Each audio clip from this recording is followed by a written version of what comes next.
Alright, welcome everyone to our talk. My cloud is APT's cloud, attacking and defending Office 365. My name is Doug Bienstock, and I am an incident response manager at Mandiant. So I spend most of my time leading incident response engagements out of our New York City office for our clients there. But I also do a little bit of dabbling in red teaming and some research as well. And I've developed a pretty strong love-hate relationship with Office 365 over the past few years. And I hope that after this talk, you'll understand a little bit why. Outside of InfoSec, I'm a huge Green Bay Packers fan, so if during the QA you want to ask me anything about Aaron Rodgers, it might not be the best use of our time, but I say go for it. Now I'm going to turn it over to my co-speaker Josh, who will introduce himself and get us started with some content. Josh? Thanks, Doug. My name is Josh Madeley. I'm an incident response manager at Mandiant, based out of our Boston office, and I've been with the company for about 4.5 years.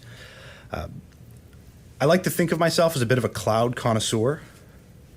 Since I do love all things cloud, and I genuinely believe that it is the solution to many modern IT problems. But with that comes the realization that it has its own unique security implications. Outside of InfoSec, I'm a diehard rugby fan, and based out of Boston, I've had to adopt the New England Patriots as my American football team of choice. So today we're going to be talking about how targeted threat actors attack Office 365. To do that, we're going to give you a crash course overview of Office 365, then talk about how attackers gain their initial access to a tenant, and finally how they complete their mission and steal data.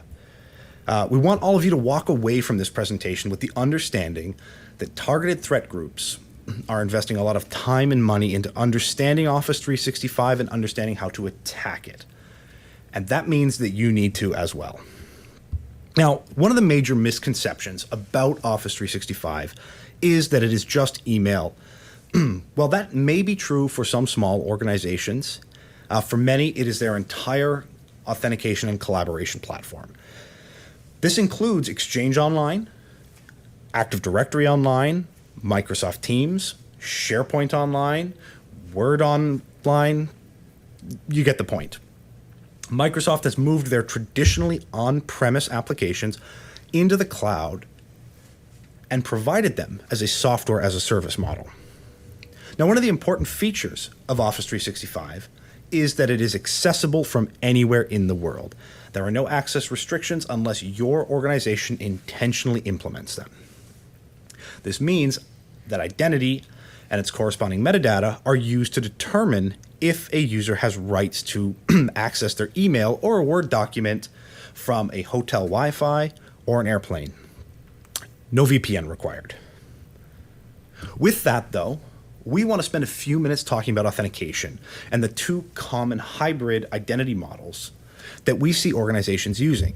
And it is very likely that your organization is using one of these.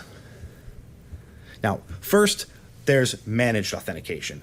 And this is when Azure AD handles the authentication process by using a cloud-stored hashed version of your password, known as password hash synchronization, or it will send the credentials to an on-premise software agent to authenticate against your local Active Directory server. It's called pass-through authentication. This model's simple, easy to use and maintain, and it is Microsoft's preferred mechanism for authentication. They would prefer you to use password hash synchronization because it gives you access to advanced Azure AD security features such as identity protection. The second model is federated authentication. And this is where authentication is passed off to a trusted third party, such as ADFS, Okta, Ping Identity. And we're going to spend a little bit of time talking today about what that trusted third party actually means in practice. Now, when a user logs in, they're redirected to a login page for that particular organization. This is often an ADFS proxy server sitting in a DMZ in your network. The user presents their credentials, which are validated against the internal AD database.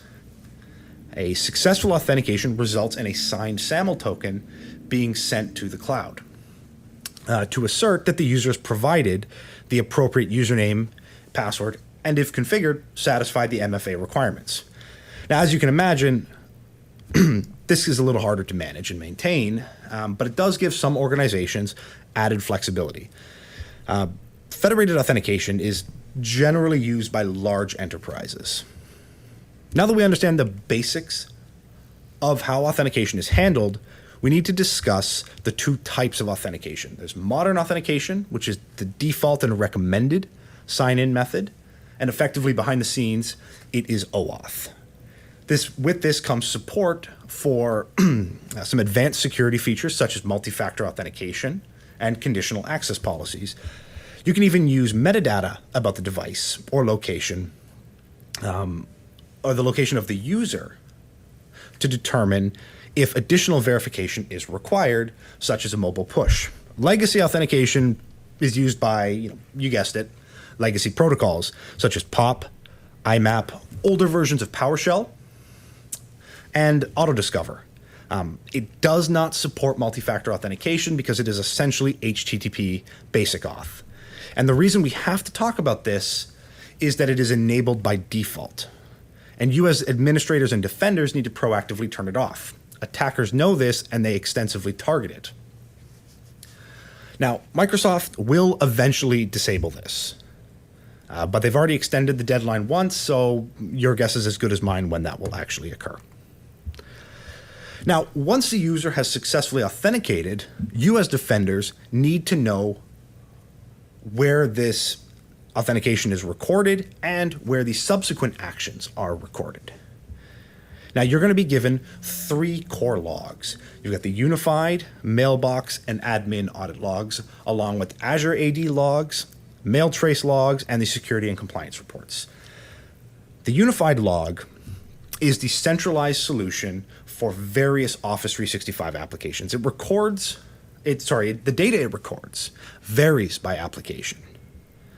And in most cases, it will record a timestamp, username, operation, source IP address, and the associated parameters for that request.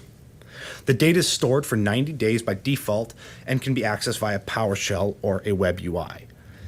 We strongly recommend that you have this data forwarded to some sort of log aggregation tool so that you're not limited by the PowerShell interface. And if you have an E5 license, you can extend the retention period. The native search capabilities are pretty limited, so if you want to have some robust interaction, some robust detection, you're going to have to forward it to a SIM. The mailbox audit logs record certain data that occur by owners, delegates, and administrators within a specific mailbox. This is not centrally indexed. And these would include logons, message binds, folder binds, and mail item accessed events. Whether the event is logged depends entirely on the license level and the type of access to the object, whether it was done with valid credentials or the user was delegated access to the object. Now, defenders need to be familiar with this type of auditing. We're not going to go over the details of it today, but unless you're paying money for advanced auditing, if an attacker logs in with valid credentials, you will not know what objects they interacted with, what emails they viewed. Another important point is that the data is stored in the individual mailboxes themselves. So if you want to search the data that is not if you want to search the data within the mailbox audit logs, you're going to have to do it on a per mailbox basis. And you have to think that this is likely going to be an unfortunate loop with a PowerShell script unless you forward it to a SIM proactively. Finally, there's the admin audit log. And this is going to record the execution and the corresponding parameters of administrative commandlets within the tenant. The majority of these are searchable within the unified audit log, so you don't generally need to interact with it. If you are an E5 licensed subscriber, you're going to have access to the Azure AD audit logs, and they'll be stored for 30 days, and they contain additional data about the authentications, such as the MFA type used, a little bit more detail about the applications, etc. Mailflow logs are going to give you access to, which direction individual mail items are transiting the tenant, so who's receiving which messages and who's sending them. And then you can also use the security and compliance reports to search for content of the messages to see what they contain. Now that we're all experts on how Office 365 works, let's briefly talk about the attack lifecycle and how it relates to Office 365. As we mentioned earlier, identity is the most important access control within Office 365. So when we think about the attack lifecycle, we need to keep it tightly coupled to the compromised credentials and the authentication providers. Each request to an object needs to be authenticated. Today, we're going to focus on how attackers initially compromise an environment using valid credentials, how they maintain their persistence by modifying or circumventing the federated authentication providers, and how they use the built-in administrative and security tooling to steal mass amounts of data. All of the techniques today that Doug and I are going to talk about, we've observed attackers using through investigating real live incidents. We are not going to be talking about penetration testing techniques, but instead focus on the TTPs we have observed advanced adversaries using in the real world. All right, thanks, Josh. So our first case studies are going to talk about initial access. What are the ways that targeted threat actors are finding their way into Office 365? After that, we'll talk a little bit about some of the ways that they're maintaining their access. How are they establishing persistence so they can access a tenant for days, weeks, months, maybe even years if they're lucky. Our first case study is going to walk us through an MFA bypass using PowerShell. So Josh has talked about conditional access, and I'm going to talk about it even more. It's a really strong way to ensure that you are securing your tenant. And these clients that we were assisting, they were all using conditional access to enforce MFA for all logons.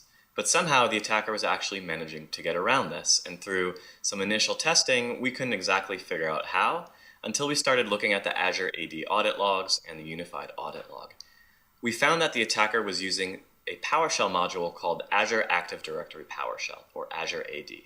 Now this module is going to give us programmatic access to Azure Active Directory, and as Josh just finished telling us, it has a lot of sensitive information in there. So obviously our users, but also groups that they're in, and other overarching information about the organization.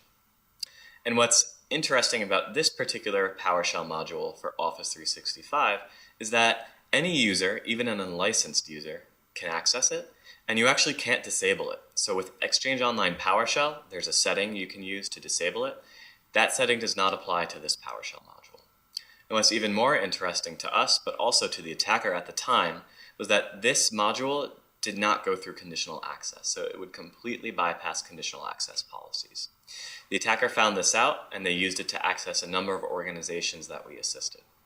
Now, Microsoft has recently fixed this bug. You can no longer bypass conditional access using this PowerShell module. We're just not exactly sure when they put the fix in because there were no release notes or patch notes that we could find. So the first investigation that we were working involved a Citrix NetScaler compromise. The attacker had accessed this NetScaler using the vulnerability that I'm sure we all know about. And that NetScaler device contained the username and password for what the client was calling an LDAP connector account. Now this account was an AD account, and so it was also being synced into Azure Active Directory, which meant the attacker could use it to connect to Azure Active Directory using the PowerShell module. They did that, and then they exported the full list of users, so about 50,000 users, and conducted a massive password spray attack. Now inevitably they got some more credentials out of that, and then further accessed this victim organization's environment.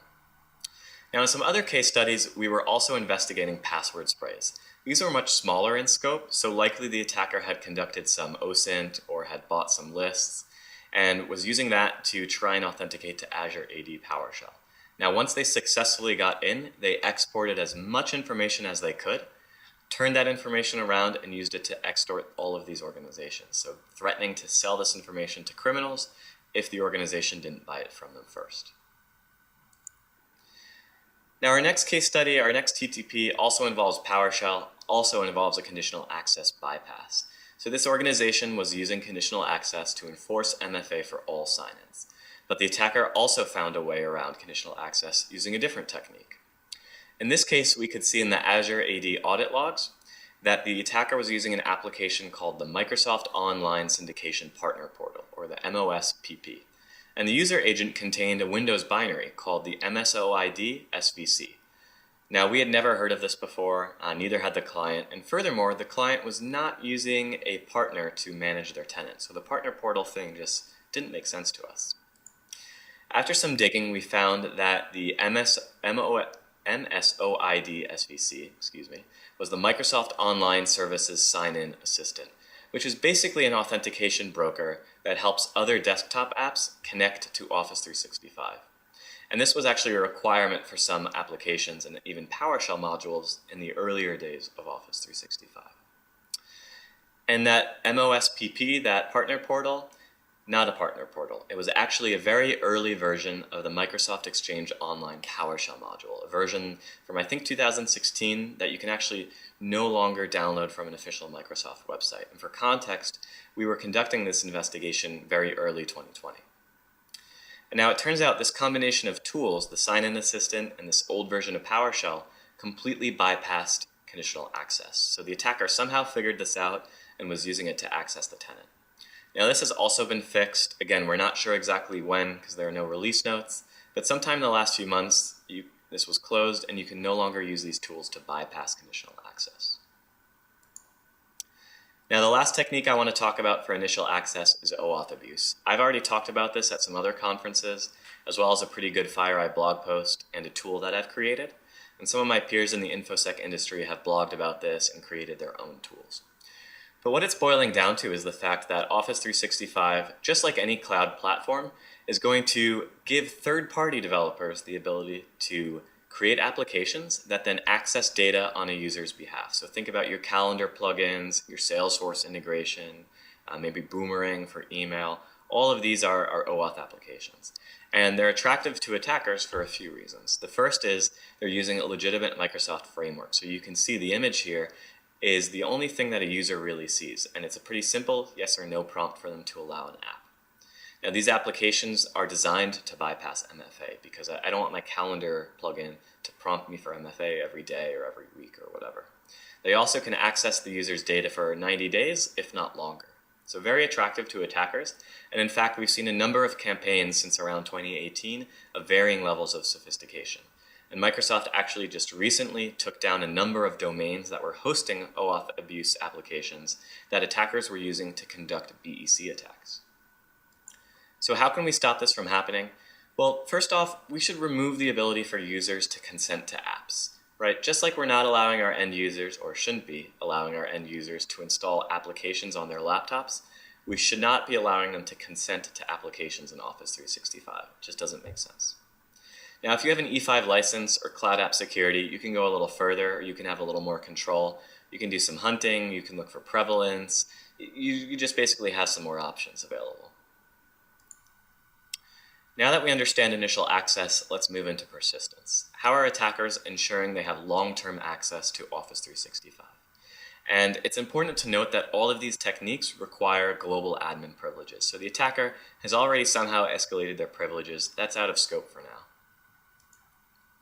Our first technique is a conditional access policy modification. So we've talked a lot about conditional access, and it's very important, obviously. And attackers know that, and they spend a lot of time understanding how conditional access works.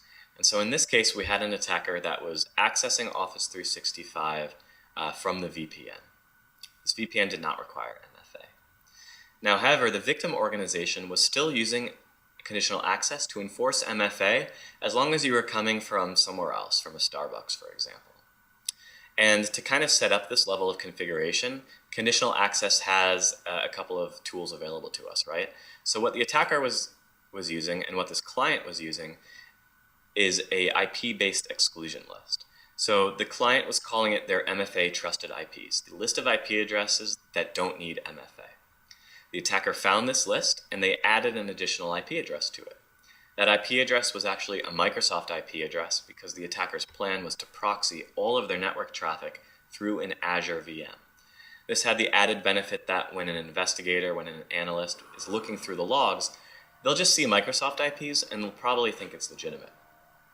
And the other thing for us to think about is monitoring and alerting, right? When you're monitoring or alerting, you probably want to know about configuration changes to your environment. You probably have SCOM alerts for when a new domain administrator gets created, for example. There's nothing out of the box that we can really do here, though, in Office 365. We can't receive an alert anytime a new MFA trusted IP is added.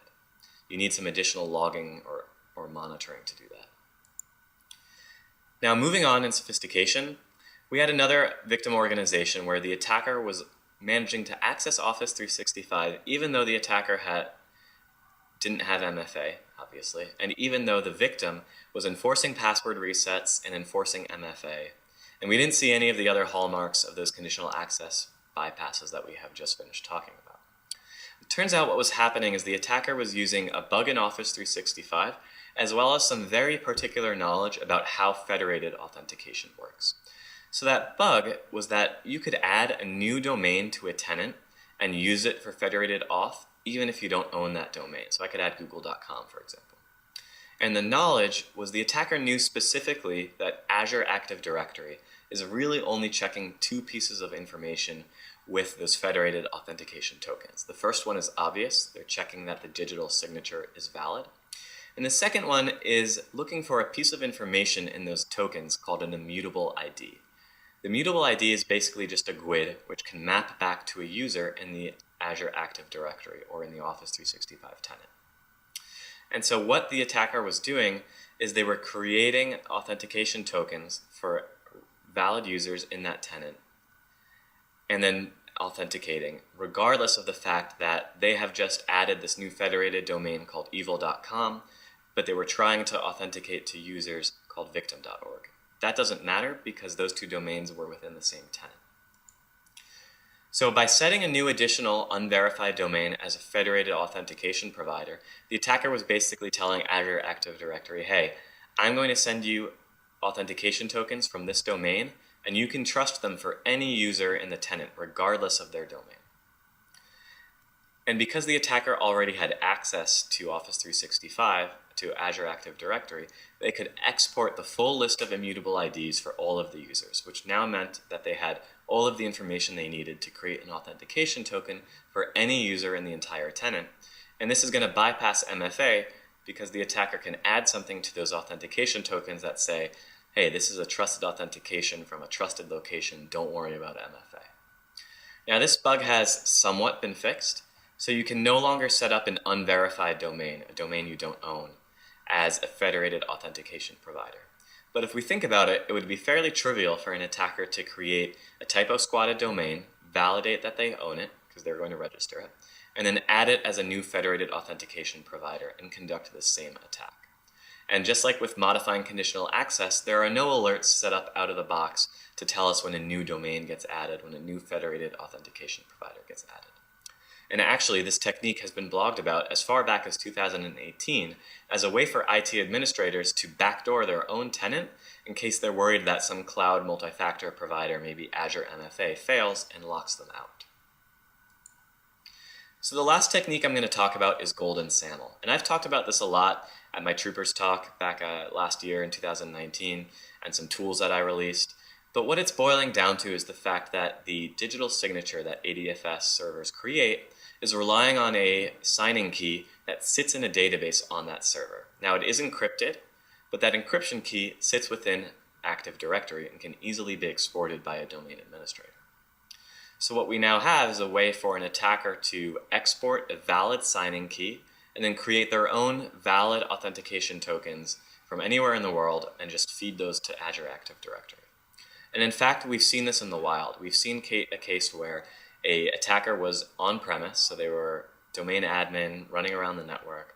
They connected to an ADFS server, and from SMB flow logs that were available to us, we could see that they copied off the entire ADFS database back to their C2 server, presumably with the goal of conducting a GoldSaml attack. So how can we make sure GoldSaml doesn't happen? Well, we need to protect ADFS as a tier 0 device. So just like we're protecting our domain controllers, we're hardening them, we are enforcing least privilege, we're segmenting them, the same must be done for our ADFS servers. We also need to be prepared to reset that ADFS signing key. So just like when we think an attacker accesses a domain controller, we're going to reset the KRB TGT twice. When we think an attacker accesses the ADFS server, we're going to reset that certificate, only once though. So we need to make sure that's in our IRP, our incident response plan. We need to make sure our IT teams have practiced that and that they recognize how to do it. So that's it for persistence and initial access. I'm now going to turn it over to Josh, and he's going to talk about what we see targeted threat actors do to actually achieve their mission. Attackers don't compromise Office 365 for the fun of it. There is purpose. They're there to complete a mission. It may be reconnaissance. It may be trying to gain access to your partner networks. They may be trying to steal data that is contained within your tenant. And the simplest mechanism that we see both targeted and opportunistic attackers employ are mail forwarding rules. The two most common ways we see attackers configure this is through the use of SMTP forwarding rules or inbox rules. The SMTP rules forward all received messages to the specified mailbox. They're easy to detect both retroactively and real time by monitoring the unified audit log for the set mailbox commandlet, or by reviewing the forwarding address and forwarding SMTP address attribute of the mailbox configuration. We often see attackers configure these forwarding rules so that when they lose access, when the user resets their password, they continue to get the data out of the mailbox. Inbox rules are more versatile and a bit harder to retroactively detect. They allow the attacker to configure rules that target messages with specific keywords or between key personnel. We've seen targeted attackers ensure that all password reset emails were forwarded to an attacker-controlled email address. This allowed the attacker to reset the password for services that relied on the corporate email address as the username but weren't integrated into Active Directory. And because a lot of users legitimately configure inbox rules, they're challenging to detect and monitor, as SIM tuning can be a challenge. You're going to be facing a lot of false positives on a fairly regular basis, and you tend to become numb to those types of alerts. They're also difficult to hunt within the environment because they are configured within the mailbox itself, which means you need to interrogate each individual mailbox as opposed to just looking at the metadata about the mailbox. Now, in addition to forwarding and inbox rules, we have seen on a handful of occasions attackers configure flow rules. And this way they can use the Microsoft automation framework to take action on particular messages, generally forwarding them to an external address. These are much harder to detect because none of the configurations are contained within the mailbox itself. You have to be looking in the unified audit log for suspicious flow entries being created. Rights delegation is another tactic that attackers use. And we're going to stick with the boring but effective category for this one. We've seen attackers delegate rights to the compromised accounts for content within mailboxes that they're interested in. The attacker will gain access to a service account, possibly a directory sync account, or a maintenance account that never changes its password, and assign it privileges to read the content of over 100 mailboxes that they're targeting. Well, it's not uncommon. This is not an uncommon practice in organizations. There's legitimate reasons for delegation. Your security monitoring team should be looking out for the add mailbox permission event, and following that up with some sort of change request or positive affirmation from the users that they did configure it. Now we want to get into a little bit more complicated mechanisms that attackers use. And these can be mail flow or transport rules. These rules identify and act on all messages that flow through Exchange Online. They're commonly used by organizations to block attachments, bypass clutter, or block messages with unacceptable language. Attackers can use these same rules to inspect messages for content that they're interested in that's relevant to their mission and send it outside of the tenant via a BCC rule. Now, we've seen Fin7 employ this technique to target gift card processing in an organization. Each time that a legitimate gift card was created within the organization, Fin7 received a copy of that gift card. And this resulted in thousands of gift cards being cashed out prior to the legitimate users receiving them. Now, because organizations can have a lot of mail flow rules, malicious entries are difficult to find. So the new transport rule event needs to be monitored by your security operations team. And I'd recommend having some sort of change process to go along with this so you can, again, positively affirm that administrators are making these changes and that it's not an attacker. Now, attackers like to automate things as well. So we have seen attackers leverage the Graph API. And this is a RESTful web API that enables you or administrators to access the Microsoft Cloud services and its resources. You can read emails, create events, administer users, effectively do everything. Advanced attackers have registered OAuth applications like Doug talked about earlier and convinced those users to consent to access. We've also seen them consent to tenant-wide admin access. Now, because password changes don't remove the OAuth the OAuth application, the attackers can maintain their persistence in the environment and make these API requests to read your mailbox, to search your documents and download, your OneNote files or your updated contracts or your secret project development information, all through a web API that's proxied through anywhere in the world with no need for multi-factor authentication. And finally, I want to talk about EDiscovery Abuse. This is where attackers have access to all the things. It's a goldmine for them. It lets them search and download content in Exchange Online, Microsoft Teams, SharePoint Online, OneDrive for Business, Skype for the three of you that are still using Skype, and Yammer. I guess if you're Microsoft, you use Yammer.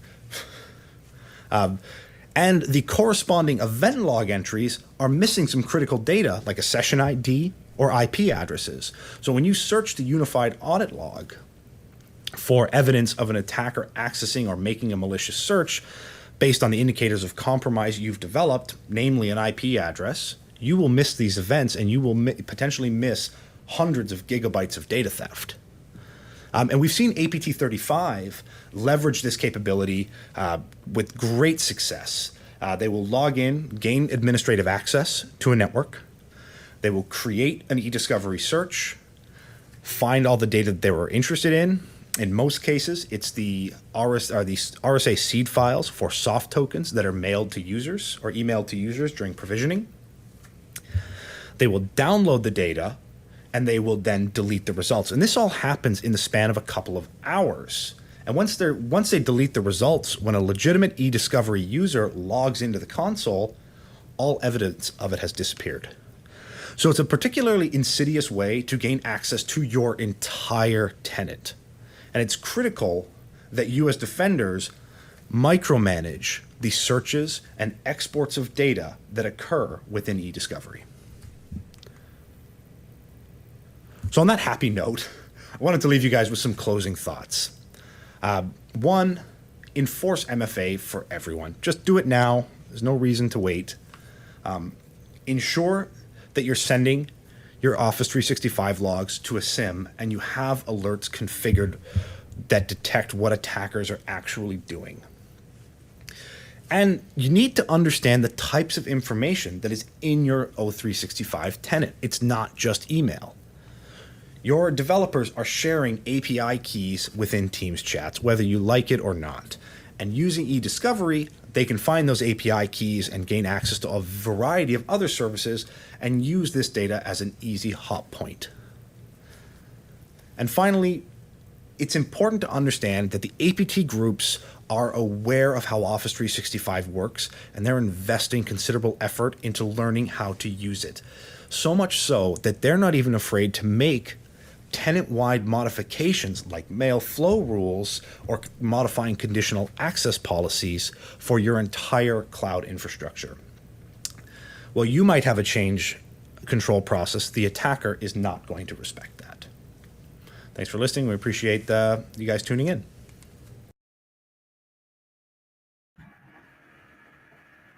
I think we're live. Awesome. All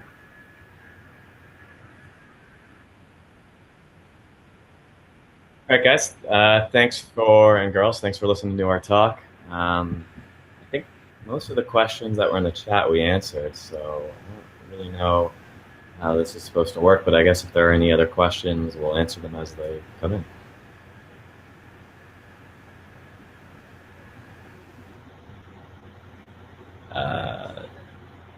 Should the SIM be outside of the AD tenant it's monitoring? I don't really think it matters. I assume this is a question alluding to like Sentinel and the other stuff inside Azure Active Directory, inside Office 365. I don't think it really matters. There's probably not really a question of like a DOS attack or anything like that if you're trying to get at. And I think Sentinel is a pretty good platform.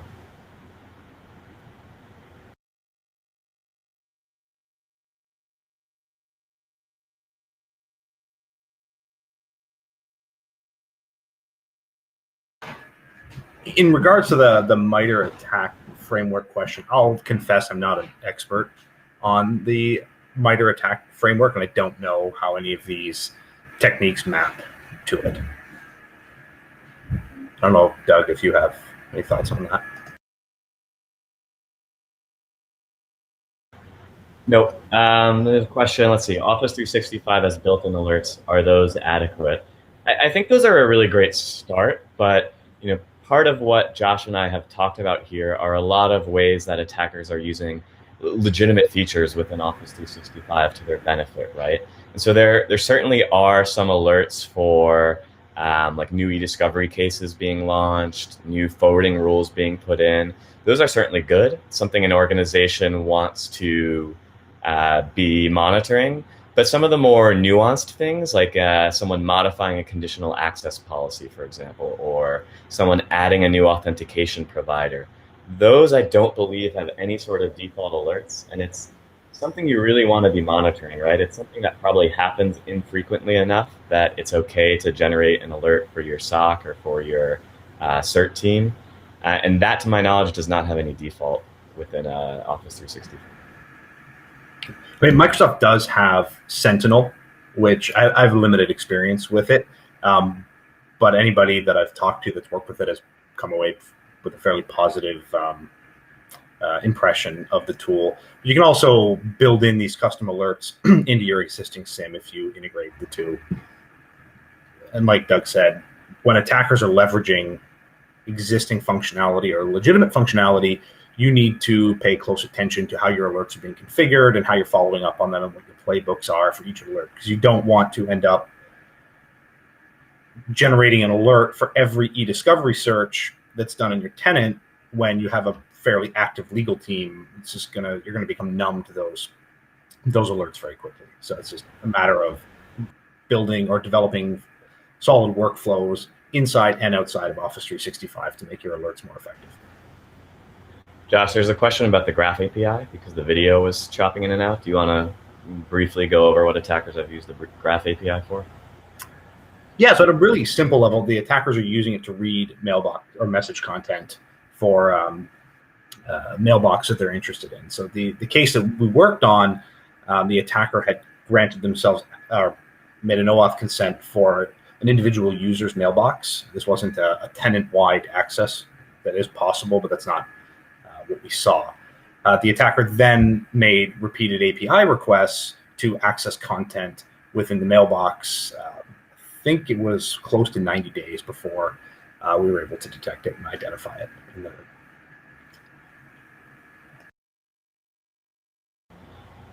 Okay, let's see. Yeah, are there any PowerShell services allowing abuse similar to what we described? I think that's kind of a we'll have to see question. From my understanding of how these all worked, they all were using legacy authentication, right, which doesn't support MFA. However, our victim organizations that we were working with were using conditional access policies to block legacy authentication. But I guess under the hood, the way it worked, it was trying to block it based on the specific application service principal. And these service principals, Azure AD PowerShell, and then the older version, the MOSPP PowerShell, weren't included in that block list. That now has been fixed, but what I don't know, because I don't know the code, right, is has the model shifted to use some sort of different metadata, or could there be other service principal GUIDs out there that may bypass the kind of logic and the conditional access? There's a question about. Okay, perfect. There's a couple good questions I want to get to. All right, yeah, thanks, guys. We'll answer in the chat.